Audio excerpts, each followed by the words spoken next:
Hello, and welcome to today's webinar, Customer Experience Considerations for Tech Leaders. I'm Elizabeth Heichler, Executive Editor at MIT Sloan Management Review, and I'll be your moderator today. Today's program is sponsored by Compunal and LifeRay. Our speakers today are Steve Andriol, the Thomas Lebrecht Professor of Business in the Villanova School of Business at Villanova University, and Deborah O'Neill, who's UK Head of Digital and a partner at Oliver Wyman. Steve conducts applied research on technology management best practices, big data analytics, cloud computing, technology due diligence, digital transformation, technology governance, and emerging technology adoption. In addition to his scholarship, Steve brings extensive experience working in industry, as well as working with industry and government as a consultant. Deborah leads complex transformations at the world's largest companies. Key roles she has undertaken in her work in digital include interim CTO for a new digital bank build, delivery of an online real-time SME credit lending product, and the technology infrastructure build-out of a client's data and analytic platform. We're looking forward to hearing from both of you. Steve, over to you. Thank you, Elizabeth, and welcome. I'm happy to talk about this really important, timely topic, especially given the perspective I'm going to take, which is all about technology and the role of the CIO. So that's really the takeaways. I'll give that to you up front. I want to talk about sort of the technologies that can enable, improve, some cases automate the customer experience. And I also want to talk about the role of the CIO, because that's getting more challenging, that's getting more complicated, to put it mildly, as if any CIOs and CTOs are on the call, you know exactly what I'm talking about. I've sat in your seat. I know the expectations are very, very high about what you're supposed to do, and given the shortage of resources. So what I'm going to try to do is go through some of the technologies and then describe a kind of agenda, kind of a very practical agenda for CIOs and CTOs. Let's start with the customer experience priority. Here's the agenda, of course. But the customer experience priority, it's always been there. I mean, it's interesting how we sort of, there's all these waves of attention that come and go, but this has always been there. The customer experience is something that everyone has focused on, not exactly the best way. If anyone's experienced a problem with a not so smart bot trying to do customer service, whatever context, it may be trying to return a product, it may be seeking information about a product, whatever it may be, you've experienced those kinds of frustrations. There are some technologies which we'll talk about in a moment that can help, but it's always been a priority. It's always been a priority. And we've always been looking at technologies to maybe improve the process, the entire life cycle, not just individual pieces, but the entire customer experience life cycle, which has been with us for many, many years. And you'll see in the last bullet there, I'm talking about the emphasis on the CIO to lead this transformation. And that's going to be adding another agenda item to the CIO's already long list, but we'll talk about that in a moment. I want to talk about the technologies, this and the roles of the CIOs. This is the meat of this discussion this morning, and I hope I can generate some good questions about this, because it's sort of a topic of endless discussion, and it's changing dramatically because of the technologies that are emerging so quickly, and the velocity of the technology change, all under this gigantic umbrella called digital transformation, of which this is a part. It's just challenging CIOs and CTOs, as well as all C-level executives, to think about the role of technology in all of these processes. So let's jump in here. All of us are well aware of the revolution, if you will, in AI and machine learning. And you can see some of the technologies there. There's many others, and I'm going to distinguish, which you'll see in a moment, between AI, machine learning, and natural language understanding and generation. I know that they're under the large umbrella, we're back to umbrellas, that artificial intelligence and machine learning. But I think there's an important distinction there. But anyway, to go back to AI and machine learning, it's to put it mildly, AI and machine learning have now come into their own. There was a time when it was referred to as the AI winter. Some of you may remember that, a long period of time. Things have changed dramatically because of the technologies, right? The ability, first of all, the availability of data, which we often need to train systems, but the technologies around image recognition, computer vision, machine learning, of course, all the algorithms, all those kinds of things, which enable us to be able to do some things we never thought we could do 10, 15 years ago, which have to do with personalization, self-service, and things of that nature. Facial recognition, of course, controversial, but that's another aspect of the customer experience that could sort of make it a lot easier for customers to buy, sell, all kinds of things. Natural language understanding, as I mentioned a moment ago, there's all kinds of things that are possible. I mean, ultimately, this is the perfect interface. Being able to talk to a chatbot, being able to talk to a CSR. I mean, all of these things make it so much easier and have the understanding and the generation. So chatbots, as I've already mentioned a couple of times, they're pretty awful today. They're getting better, but slowly. What we're looking for is prototypes in the NLU, NLG area to demonstrate the possibility here. If you read anything about customer experience technologies, and there's all kinds of things being written, augmented and virtual reality, they always appear, right? And I think as we have more of these toolkits that appear, then you're going to see a whole lot more of this, not to mention, of course, the AR and VR as a service, which more of the cloud providers are providing now.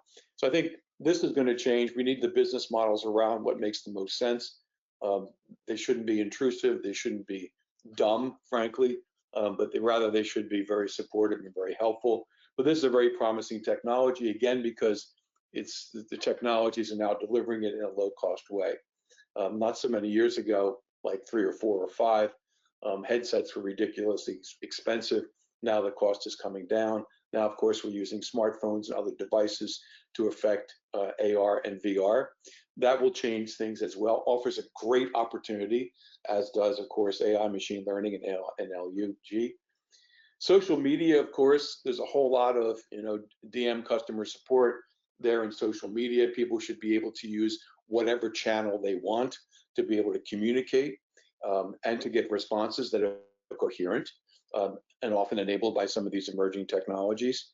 I think that's a very important aspect of this. People shouldn't have to switch from platform to platform to engage in a conversation or exploration or whatever it may be in the context of customer experience. That's another aspect of this.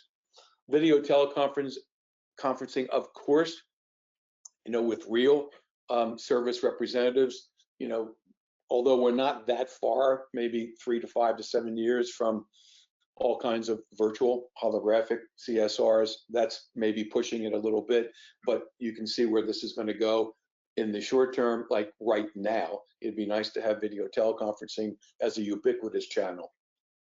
And I mentioned there holographic interaction. I just mentioned that briefly. Already there's lots of nice applications of this in countries outside the US. They're using this for virtual visits from physicians and things of that nature. So we'll see more of that going forward. Obviously, you can see what I'm talking about here is a way to identify and then integrate these technologies that can enhance or improve, modify, automate some of these experiences. So I think there's a tremendous amount of opportunity there going forward for us to be thinking about how can we leverage these technologies in ways we hadn't thought of before. And again, there's a whole life cycle. And we're talking about omni-channel integration, but my approach to this has always been sort of bottom up versus top down. I'll talk about that in a moment in the context of the CIOs. In other words, I don't think anyone should try to boil the ocean with this. I think it should be sort of the case-by-case basis, meaning that you look at an opportunity within the customer experience process, you select the technology with the most promise, and then you run a rather fast, cheap pilot demonstration to see if it makes sense going forward. So I think when you step back and look at this slide, and I could have added more technologies to this, of course, and I'll show you one in a moment from Gartner, where they've added many more of these technologies. You start thinking about, well, the possibility of truly enhancing the customer experience process is with us. It's within reach. Some of the technologies, of course, are more mature than others. Certain holographic interaction with obviously any kind of immersion is going to take some time. But nevertheless, you get the idea that we're talking about a whole series of technologies that, when taken together, can really, really change for the better the customer experience. So Gartner's always with us with these hype cycles. Many of you have already seen these. This is for customer service and support technologies 2020. And you can take a look at that. You'll see all kinds of things, right? So, I'm not going to read all these, but very top left, IoT, Internet of Things for customer service. You can work your way down. These are the innovation triggers, even so far as to identify emotion AI, right? And of course, more standard things like blockchain and the like. So these are all kinds of technologies. And as you know, in the hype cycles, they identify the triggers, they identify the peak of what they refer to as inflated expectations, trough of disillusionment, slope of enlightenment. I guess what I'm talking about in the previous slide, we're more the slope of enlightenment. I really think there's potential on that list I just discussed. But everyone's got their view of the timing of this, of course. You can see where the disillusionment is around chatbots and things of that nature. Fair enough. But I think that the timeline, which again everyone sort of has their own timeline about when these things are going to mature. I think we're looking at 3 to 5 years of sort of massive change in customer experience as enabled by emerging technologies. I don't think it's 7 to 10 years, but I also don't think it's a year. I think we're 3 to 5 years, and I think the way you get there is through a bunch of controlled prototypes, and I'll talk about that right now. So the dual roles for the CIOs. So CIOs, I've been one, studied this, talked with many of them, written about this, conducted research about this, collected data, all kinds of stuff. They're under constant attack, right? The expectations about CIOs is sort of always too high. It's always maybe even different from some of the data we've collected from what CIOs believe their primary role is, which is, from their perspective, mostly to manage reliable technology infrastructures, right? To make sure that the trains run on time, to make sure there's reliability in their networks and connectivity, to make sure data is secure. We could go down the list, all of this, and identify the things that most CIOs perceive as their primary mission. And I'm not suggesting for a moment that that goes away. Unfortunately, we're going to add another layer of requirements to CIOs. They're going to have to do all of that always, but they're also going to have to prepare the companies for what comes next. So the innovation piece of this, which is always, in a sense, challenged CIOs because they've had lack of resources, they've been preoccupied with managing and maintaining reliable technology infrastructures, all fair. Innovation, I think, now is inescapable. And I think it's inescapable because we do have this overarching pressure around digital transformation, but I also think it's inescapable because of the emerging technologies that are accelerating at an extraordinary pace. It's not just emerging technologies to enable customer experience, it's emerging technologies to enable all kinds of processes. And increasingly, lines of business and lines of business executives are starting to look at the CIOs, whether they're centralized or decentralized, and say, how can you help us with this? So, second bullet, CIOs should own innovation around the customer experience. And again, I could add more things to that list. We're talking about customer experience today. And I think what's an interesting approach to this is I don't think CIOs should develop these elongated, expensive, complex business cases to, for example, omni-channel revolutionize the entire customer experience. I think CIOs should sort of pick and choose the areas that have the most impact. And I think the demonstration of that impact should be through these fast, cheap demonstration prototypes. I mean, we've all been around for a long time. I've seen people that try to boil the ocean, as I mentioned a moment ago. It never works. I've seen people try to adopt many enterprise-wide solutions, business technology solutions. They seldom work. So the idea would be to take something like, let's use the most advanced natural language processing technologies. Let's take our chatbots and let's go to work. And let's demonstrate the potential, first in a concept demo and then an actual demonstration. And if the demonstration doesn't go as well as you want, then you don't scale. You don't continue investments. Instead, you move on to another technology and another customer experience process. I think that's where we are at this point in time. Remember, all the while you have to maintain this wonderful infrastructure that's reliable and secure. Good luck with both of these missions. But I think the second mission is inescapable. So I think the technology demonstrations, they should be, based on rather short, not so ambitious business cases, bottom up, not top down, and I think you go from there. So, one way of doing this is to think in terms of investment strategies. And you can see there, that's one view of this. Many of you have done this, but it's a very simple one. You map the process and then you prioritize the opportunities. And again, not too ambitious here. And then you develop your radar. Of course, we all have that. You saw the Gartner chart, you saw my short list. And then you identify potentially the most impactful combinations, right? It's the match you're looking for. And I described one, natural language processing and better chatbots. And then you build these low-cost demonstration pilots, and you repeat, because they're not all going to work out. In fact, most of them will fail. So you need to prepare your audience for that as well. But if you haven't spent a ton of money, your audience is going to be more open to that going forward. If you spend a ton of money, you become the villain rather quickly. So let me go with the takeaways and I'll wrap up. Customer experience is different during the so-called fourth industrial revolution. Technologies can enable this transformation without question. The emerging technologies that I listed, Gartner listed, lots of others.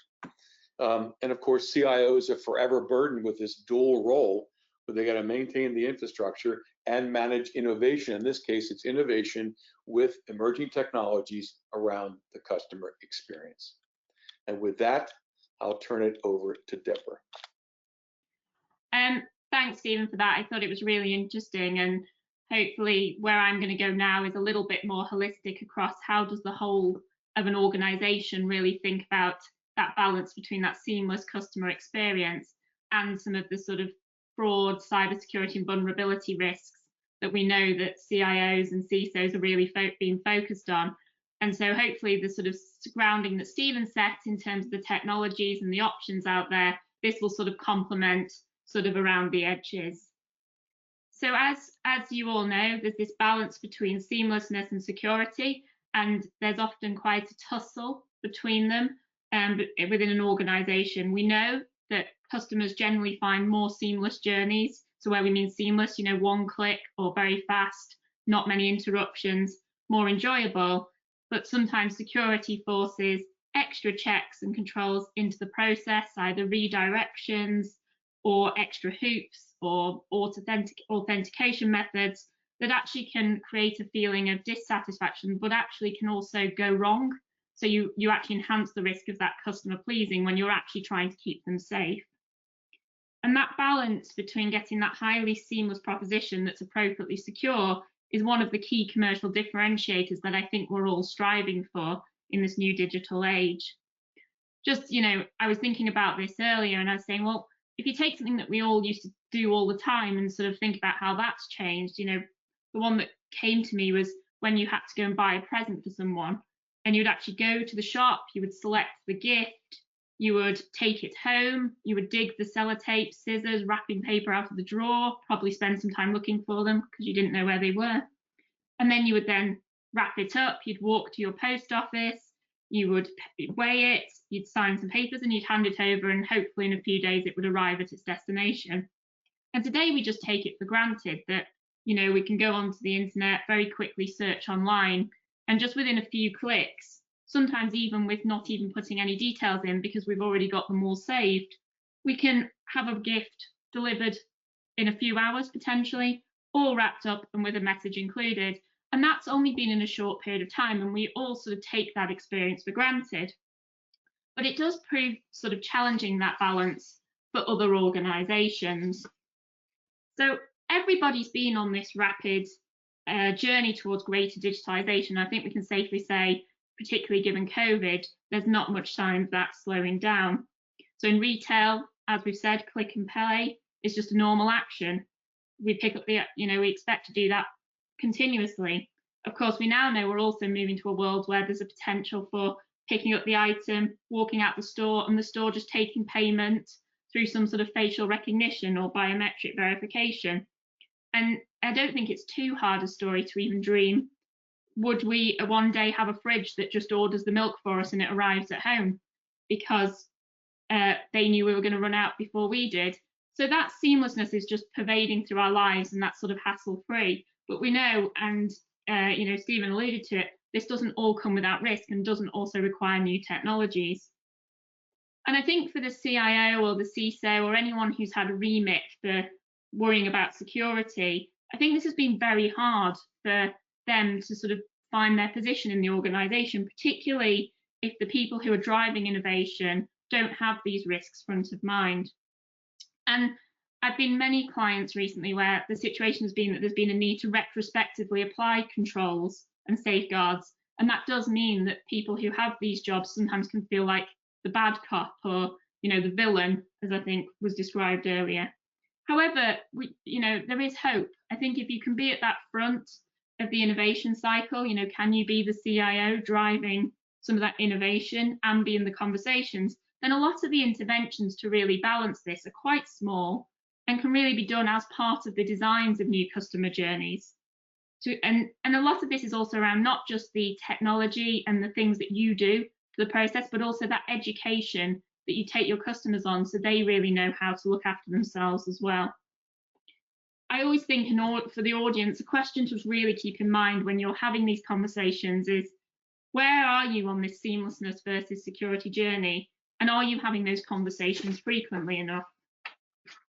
We know there's a negative consequence of getting this wrong. And obviously, when we had the very rapid increase in online behaviour, particularly around banking and other secure initiatives, we knew that there was an increase in fraud and data breaches. And not all of these were down to security issues within the organisation. Some of them were to do with, people making manual mistakes, or actually just customers not really understanding what they're doing and being taken advantage of. This has obviously led to some reputational damage for organisations. We've seen it across banking, airlines, travel companies, and some big fines that have gone alongside that. I think it's worth noting that the cost to global GDP at the moment of these sort of data breaches is in the magnitude of $1 trillion a year. And that's actually the equivalent of Argentina's economy being wiped out every single year. I mean, this is a big number. And, just to put this into visual for you, it's estimated that there's approximately 9 billion individual record breaches since 2007 that have been publicly declared. So that's, almost one for everybody on the planet. And, we can see that this will potentially be only the tip of the iceberg because this is the piece we know about. So this shift on online behaviours has resulted in that potential disconnect between how things are shared and secured, and has the security profile really kept up with the amount of online behaviour we're now all going through. So there's a number of questions that you should really be thinking about when trying to balance these two components. So what do we need to understand to determine the balance of seamlessness versus security? How do we communicate our approach to key stakeholders, both internally and externally, including regulators? And can we do it in a language that everybody understands? So we've got 3 steps to help shape thinking in this space.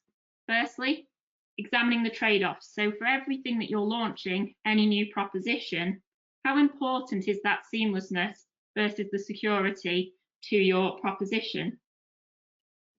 Can you develop a set of sound design principles that help shape your strategies and allow the organisation to make sensible decisions, such as when is the right time to just redo a customer flow completely to address the new operating regime and behaviour and take advantage of some of those technologies that Stephen laid out earlier, versus just patching in an additional step into an old and expensive to maintain process? And finally, you need to support that environment of continuous improvement. Given this is going to be a continually changing area, technologies are going to improve, the way that customers expect to do things is going to change, and you'll need to always be reviewing this and actually making sure that your processes and your technology estate are modular enough and nimble enough to be able to go on that journey. So to just dive a little bit deeper into these 3 components, So each industry and organisation is different, and the trade-offs will be very different against that context. So the first thing you really need to do is understand your own positioning in the market. One piece of research I recently supported was actually looking on some customer testing on a new onboarding process, which was fully digitalised and only took a couple of minutes to go through. We did this in a completely white labelled manner without much context on who the brand or organisation behind it was. And initially, the customers had a very, very negative reaction to it. They said it felt way too simple, too quick, and it felt like they were giving their details to a tech firm, as they described it, and they felt highly uncomfortable. Interestingly, when we revealed that the journey was actually for a new digital bank proposition of a very well-known high street organisation, and we added a few simple explanations of what that data was used for. And when we say simple, you need to be thinking reading age 11. That's the level that you need to be using language to explain things. The customers instantly relaxed, and they were totally fine with it. They said, we trust our bank, you know, they look after our money, we really hold them to that standard. And they suddenly said, we're very happy for them to do it this way. It seems simple, and we trust them to know what needs to be done to keep me safe. And trust plays a really important role in the degree that you can really manage customer expectations. The customer was willing to concede trust because they trusted the organisation, not the technology. Interestingly, older, more established organisations often have a higher trust watermark, even if they're not considered to provide the best customer experience. Unfortunately, this does mean there isn't a level playing field, and it means we all need to understand our own positions in our relative markets. The mantra I always think about is trust is hard to win, but very, very easy to lose. So in some ways, that higher trust level actually makes it more difficult for you to be very experimental. Financial services providers particularly have a very high degree of responsibility to their customers, given they're regulated and they handle people's money. They're also typically very established organisations that customers pin very high expectations to. And it does mean that when startups or challenges come along, they are given more leeway by customers because people treat them as a supplementary offering or as a bit of an experiment. And they actually put them through that trust building exercise live whilst getting that better experience. So when that trust is fully there, they will then move over. And that really comes to my observation for large organisations, is that one of the best options to take is to take small steps to add convenience to someone's experience or outcomes. How can you add a piece of technology that delivers well in a seamless manner and really changes that expectation of experience? And then that starts to build you the permission in a safe manner to really move that experience forwards and wouldn't have been traditionally associated with your brand. And you can gradually reset your positioning. But it also gives you time to make sure you don't make any mistakes that could ruin that trust forever, and allows your operations and platforms to evolve at the same time as your customer-facing propositions. So design principles can really provide guidance to those who are involved in designing these new solutions within the organisation in a safe manner, but also with that good user experience. They can act as a North Star and allow effective trade-off discussions to take place early in the development cycle and allow solutions to be agreed before it's too late down the line. Companies need to be having these discussions at the right levels in assessing what principles they want to apply to these three interlinked areas, and they need to have the right group of people around the table. So for the risk and the organisational comfort with that level of risk, you need your CRO. For platform capabilities, you need your CIO and CTO. And obviously for your customer understanding and expectations, that's your chief customer officer or your CEO ultimately. And increasingly, organizations are having a chief product officer who's really sat in the middle of this with the responsibility of ensuring all these trade-offs are appropriately made. The remit and owner for each of these areas is likely very different, and creating the right communication effect for each stakeholder is important to get this right. The question for you all to think about when you're creating new products or new offerings in the market is, how often are these conversations taking place before development has started, and hopefully not at the point where you're trying to go live and suddenly the chief risk officer and the CIO, CTO, or CISO are suddenly all being told that they're being spoil sports or are really preventing people going live. These people need to be involved up front so they don't feel like they're the bad news agents all the time.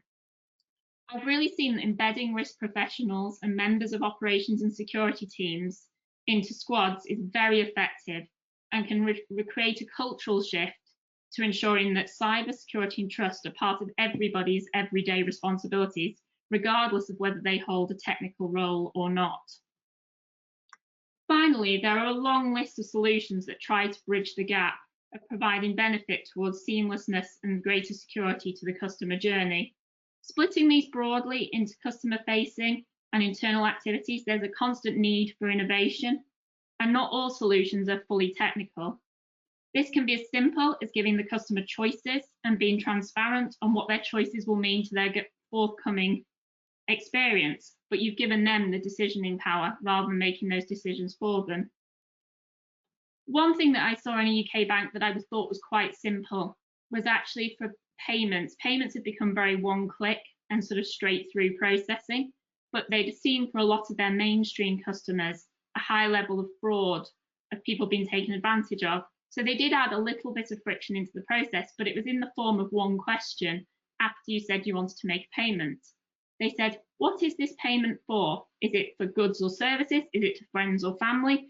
Is it to buy tickets or whatever it is? And there was a series of about 5 or 6 options. And when you clicked one, the next screen said, do you believe these goods and services actually exist and are you going to receive them? And it was just that little moment of, yes, it slows you down for a fraction. And for some people that will be considered irritating, but for some people that might really save them a lot of pain in the long run.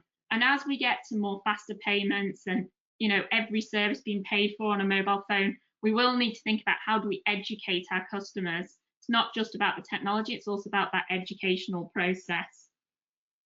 So we really need to embed this behaviour both into the way that we talk to our customers, but also into our development approach within the organisation.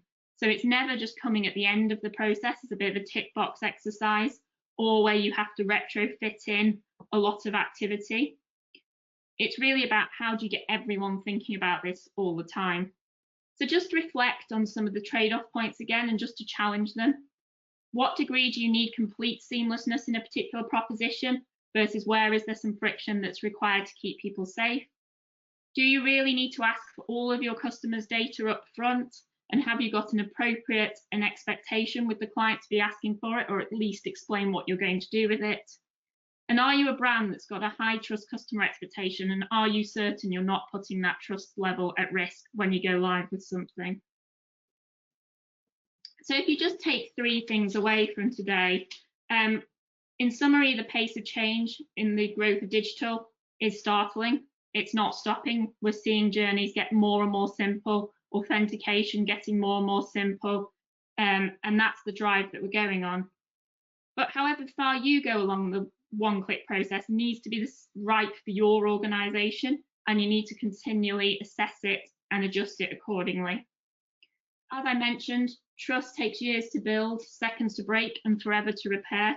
So make sure you understand the degree to which you value trust with your customers and how much tolerance they have for things going wrong. Risk appetite and platform capabilities are typically easier to connect and identify, but customer expectations are a third pillar, not often fully considered and incorporated into the strategies of the other 2.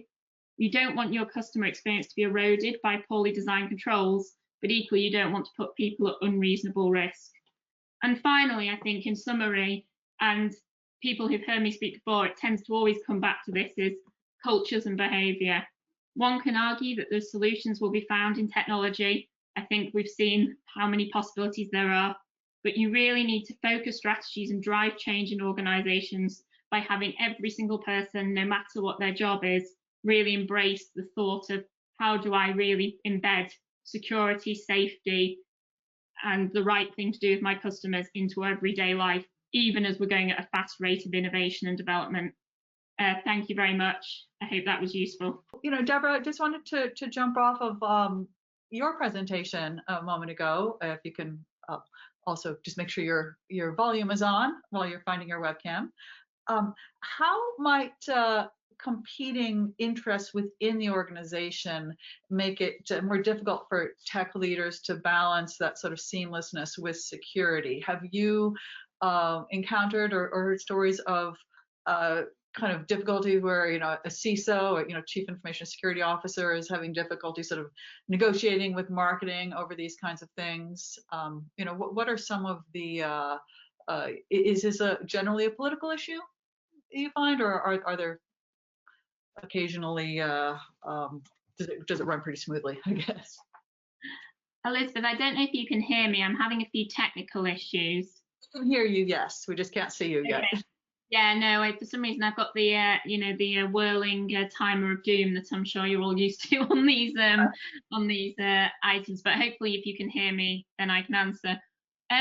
Yeah, I think there's a few areas where competing priorities become a challenge, and I maybe would say priorities and I guess points of view or responsibilities. And one of those is usually there's a big push for let's get the beta launch out, or let's get something into market very quickly. And I think that, CISOs or, people who have, or actually the chief risk officer, where you have some responsibility for risk appetite or cyber security, that can put you under a lot of pressure to be signing things off before you are necessarily fully comfortable. And from an organizational perspective, I've really seen that that's most effective where actually the sort of agile squads or the delivery teams are set up with people embedded in them who know these topics. So the use of secondments, or at least having those people spend some time with those teams up front, so you can map out those risk areas or those threat modules out in advance, so you can sort of be preempting it, so that when you do get to the point where you want to go live, everybody's already managed through that process to get comfortable with the amount of risk that they're putting everybody under. Right. Okay. Thank you. And Steve, I just wanted to jump in on your presentation. You gave us quite a long list of emerging technologies. There are a lot of choices there for what people might decide that they want to invest in, especially, for this, in this arena. If you had to rank order those technologies, which would you put at the top of the list? Yeah, it's an interesting question because I don't have the hype cycle kind of approach to this. Maybe I should. I think the one that would jump out at me, I would rank number one is anything having to do with language, conversational interfaces. So natural language understanding, natural language generation. I believe, and many of us would probably agree, that voice is the ultimate interface, that being able to discuss these things, whether it's directly, whether it's to a hologram in the future, whatever it may be, but being able to converse in real time to someone who understands exactly what you're saying, what your problem is, can infer the purpose, the intent of your questions, not just the immediate words. There's Deborah. I think that I would rank as number one. Number two, I'd probably move into the general field of machine learning, because I think an awful lot of things can be automated and made a whole lot smoother for customers, and all the supporting processes. So, most of that's going to be in supervised learning and machine learning, much less so in unsupervised. So, those are the two I would probably identify as the top two for sure. Beyond that, we could probably, it's anyone's guess. There's a whole bunch of lists that are out there, but I really would, if I were doing, as I described during the talk, if I were doing these controlled demonstration prototypes, it would be in those two areas. Right. Okay. And I also wanted to ask you a version of the same question that I asked Deborah. It occurred to me as we were watching. The perennial questions about the role and influence of the technology leader or the CIO in the organization, as we're talking about all of the ways, and you laid out some very specific things that the technology chief should be leading. What's your sense of their degree of influence within this area of customer experience, which certainly belongs to certain marketing and others as well? Well, to the extent that they own innovation in lots of areas, including customer experience, I think the influence and the expectations that I discussed will be high. But let me just say that in general, because there was a question related to, and Deborah talked about this, politics and culture and all that sort of thing. In my experience, all this is about political capital that you build inside an organization. So CIOs are not unlike any other executive. You must build this bank of capital that you can spend at some future date against a set of problems. In this case, we're talking about customer experience, and we're talking about spending that political capital in ways that'll be, and this will be surprise you probably, moderately impactful, not necessarily disruptively impactful. I think when we swing for the fences, we miss. And I think as someone I see Deborah's probably agreeing with this because you've seen this. So I think CIOs, CTOs, CISOs across the board, what you want is a series of small wins that are measurably impactful. And that's the capital that you get to spend later on. And you've got to, whether it's customer experience or any other area, you've got to build this capital bank. And if you don't do that internally, politically, culturally, you're going to be fighting an uphill battle forever. So that's why I was suggesting very strongly that you go with these sort of smaller demonstration prototypes, the impact of which can be measured. Often they'll fail, which is fine. But if you pursue these enterprise-wide projects to revolutionize, to disrupt the entire customer experience with technologies, you'll fail. And in the process, your credibility will fall. And the last thing you need as a CIO or CTO with all these responsibilities is for your credibility bank to become depleted. So my advice to CIOs is to be really careful here, and to make sure that at least initially you're building up enough political capital that when you finally do want to take that leap to a more enterprise-wide, because you've got the evidence through all these prototypes, then you'll have some people behind you to do that, and you'll be able to get the funding to do that. Otherwise, you're just going to spin your wheels. Yeah, Stephen, you make a really interesting point that just really resonates with me, is actually you have to be the person that's making things happen, not stop things happening. And I think that's a very delicate line. And I've seen the pressure people are under. We know that a lot of organizations are fighting with a large legacy estate of interconnected systems that are a constant battle to patch, and all of that pressure. But if you are the person that's holding people back, that's when people try to find ways to go around you.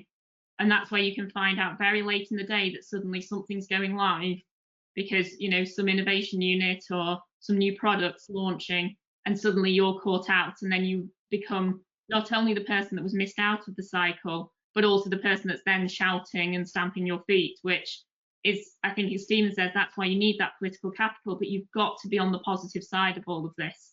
And actually, it's a great opportunity to start simplifying your estate, right? If you can convince people to move on to cloud and some of these new technologies, in the long run, this should actually make your lives easier in terms of that estate that you've got to manage. Right. Good, thank you. And Deborah, a few audience questions here for you. One person asked, should we sacrifice security for a great digital experience in certain cases? And if so, what would those cases be?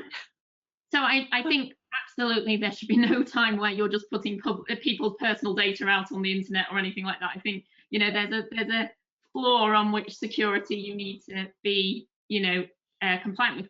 But we see it in some of the not more freely or less regulated areas, right? Already, sometimes when you go and make online purchasing, or somebody makes an online purchase pretending to be you, and you make a complaint about it, they refund you the money instantly. And in fact, some of the organizations are very good at even saying, oh, that went wrong and I refund you before you even know it's happened. And so you do have more freedom depending on your industry sector to say, actually, we'll let transactions happen, or we'll let something happen, but we know how to rectify it. I think it also comes back to this point of what is your market position. If you are a well-established household brand, I hate to tell everybody, but you're held to a higher standard than if you're something funky and new, because people expect you to be more experimental. And that's why I think this balance of how much can you try all in one go, and making sure that everyone feels confident. I've seen a lot of cases where people create a new beta product and it hasn't been done within the confines of the right organization. It's built on a little piece of tech over here, and it looks shiny, but they have missed out important steps like the CIO or the CRO, or people who have to manage the downside risk of this. So I hate, I've become a bit of a broken record, but it is that communication and political internal that really helps you balance those things. Right, thank you. Let's see, a question for Steve from the audience about chatbots, which have a bit of a bad rap. People can, our questioner says, they can sometimes put people off, actually, increasing dissatisfaction, and make it look like the organization is more interested in cutting costs than in delivering great service. Can we expect chatbots to improve dramatically, or would you expect that they may be supplanted by other kinds of other automation that might be more accepted by customers? Well, I mentioned when you asked me about the rank ordering of the technologies, that natural language understanding and generation I put at the top of the list for that reason. I think there's a larger issue with chatbots, though. I think that it depends on the intent. The rules, we can write the rules about how they respond, but what are the rules? And to the extent that they bias in favor of the company, that maybe someone's complaining tremendously, someone wants to cancel their account, for example, and the rule sends them to 3 other people or some other functions in the chatbot that are basically intended to keep them from resigning, keep them from, right? So, I think those are the rules. True customer service, true customer experience is one that actually is customer friendly and is customer oriented. And so I've experienced, and we've done some research on this, looking at the rules behind the chatbots. The interface is one thing. That's the natural language part that I love. But then there's the rules behind them. So when you ask, let's assume it understands things really well. And again, that's why I referred earlier to purpose and intent. So being able to infer purpose of intent. You've got a customer who's very, very upset, right? Say it's a customer who's in pharmaceutical, complaining about the side effects of a medication. Right? So the rules can go a couple of different ways. So one way it can go is to tell us more about that. We'd like to deal with that. We'd like to help you through that. But the rules will also be written, and they often are, about, oh, this is an indication as a kind of back processing of sentiment that this person is going to stop taking that medication. So if that is inferred on the part of the chatbot, which is driven by these rules, then the customer is going to hear, in this case, the patient is going to hear all these things that are designed to deflect that, so they don't stop taking the medication and maybe go to a competitor. So customer service, customer experience is really at least 2 dimensions. One is the interface itself. NLP can help there. And then also the rules behind the experience. So I think that companies need to be thinking about that. We've all experienced interacting with chatbots. Again, it's inefficient, you're actually typing, all that sort of thing, and that can be improved with a natural language interface. But then it's like, you're not answering my question. You don't understand the purpose of my question. And I'm getting increasingly frustrated by this, because it's clear that not only do you not understand the intent of my question, you have your own agenda, which makes it even worse. So I think that we have to be thinking about this on several levels going forward. So the technology, and again, the technology can help there. And that's why I rank machine learning, right, number 2, because the machine learning, those algorithms can be trained to respond to intent and purpose, and in a way that is truly customer friendly, as opposed to, oh my God, let's make sure we don't lose this customer. Right. Okay. I think it also links to the need for organizations to be thinking about this front to back, right? There's no point tacking on an amazing front end experience if you don't update your operations and how the way you run your organization in the background. I think, we've all come from worlds where people ran in very siloed, you want to talk about product A, well, that's that team, or you want to talk about product B, that's that team. But now people don't care. They don't care how you internally organize themselves. They want to just talk to the person who's going to solve their problem. And we are, you see the difference now with some of the organizations who have only established in the last, 5, maybe decade years, is that they are organized in a much more customer-centric manner, that they have smoothed the silos. So whoever you get to will know enough to solve 99% of your problems, versus that I'm now going to put you through to the team that deals with product A, or I'm going to put you through to the team that deals with product B, and actually I'm going to disconnect you halfway through the process, and then you're going to have to start again. So it really does pervade. Whatever you do to the customer experience, you've got to drive through the rest of the organization from front to back. Which is why these transformation programs that everybody undergoes become quite difficult, because it's usually someone driving from just one agenda, which is why all those three sort of areas have to work together quite tightly. Right, got it. Another question for you, Deborah, that relating to again, a bit of the corporate culture piece of it that you touched on in your presentation. Can you dive a little bit more into? You did speak to the need to develop a culture of security-mindedness that permeates the organization, whether or not it's their job. How have you seen this been done effectively?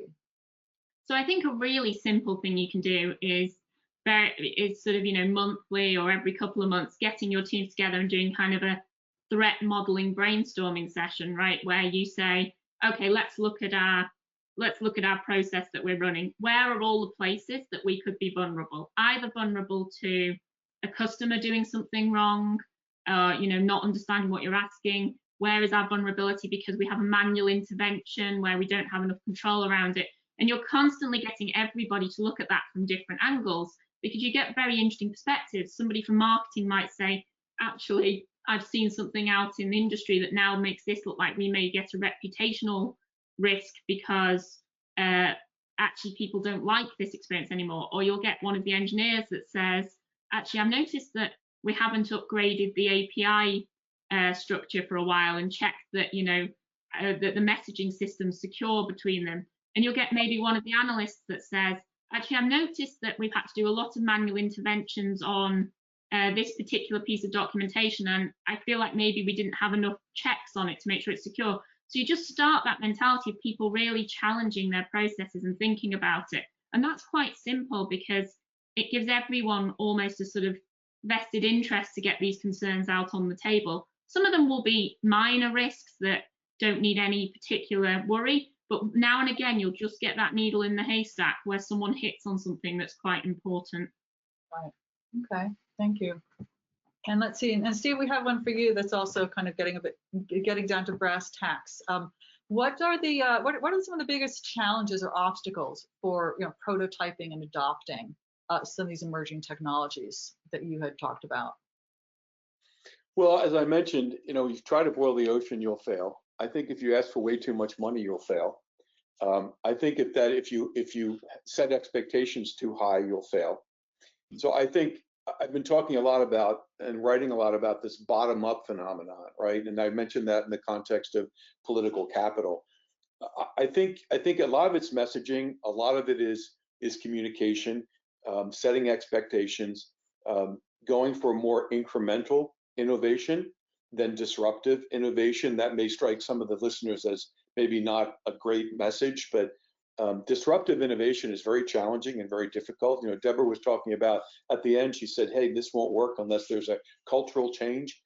Culture is the hardest thing in the world to change. It can take years, and you may succeed and it may fail. And think about this, the management team under which you're operating that owns the culture may be gone. And then you have a new management team that comes in and tries to institute another culture, which may or may not work, right? So you've got, I really believe in this bottom up and just demonstrate something. So I think this whole idea of looking for that leverage between the customer experience process, that little point maybe, and then looking at the technology that exhibits the most promise, and then doing something in a very controlled way with managed expectations and being able to measure the impact, and then moving on to another prototype. I had in the slide repeat. So it's sort of like, incremental prototyping, another term, which is just simply going from one to the other to the other. Never talk about how we can scale this and change the world and change the culture. And our customers will all of a sudden love us to death because we're going to do this one prototype, which will be scaled and deployed globally. That's insane. And CIOs that try to do this, they will fail.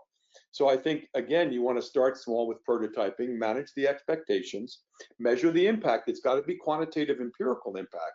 It can't be anecdotal.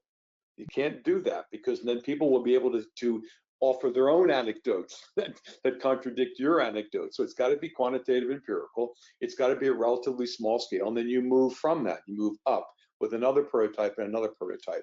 So I think it's cautious. I guess it's a conservative approach to leveraging technology against customer experience processes. But in my experience and the data we've collected, that's what works. Okay. And you kind of queued up for me what we have time. We've just a few minutes left, so this will be sort of maybe a little bit kind of a lightning round question for both of you. You mentioned, quantitative measures of impact, and we had a good question about what are the KPIs? How do you measure success, both in customer experience broadly, but also, maybe Deborah in threading that needle between, security and experience. Deborah, what do you think are some of the key measures that people should be using to hold themselves accountable?